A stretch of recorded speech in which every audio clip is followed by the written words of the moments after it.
Welcome. In today's video, we're going to discuss how to view shared PDF files on Gmail chat using your PC. With the recent updates, it's easier than ever to find and access those important documents shared in your conversations. Let's get right into it. First, open your web browser and go to gmail.com. If you're not logged in yet, enter your email address and password to access your inbox. Once you're logged in, you'll be greeted by the familiar Gmail interface, ready for you to explore. Next, look towards the top right corner of the screen.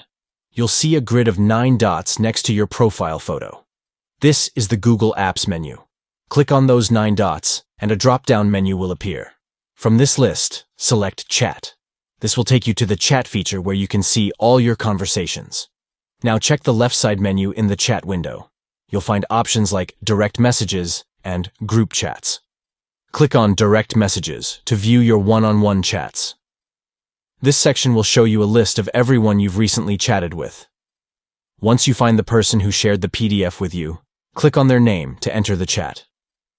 This opens up the conversation where you can see all the messages exchanged.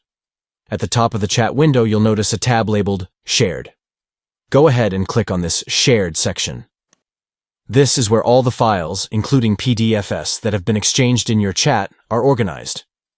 You'll be able to see the PDF documents that have been shared, making it easy to locate what you need. If you find the PDF you want to view, simply click on it.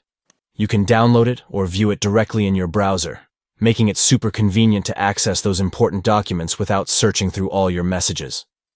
To recap, to view shared PDFs on Gmail chat, open gmail.com. Click the 9 dots next to your profile photo.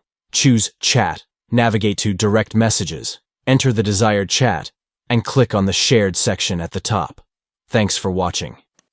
If you found this guide helpful, don't forget to like and subscribe for more tips and tricks. Happy chatting!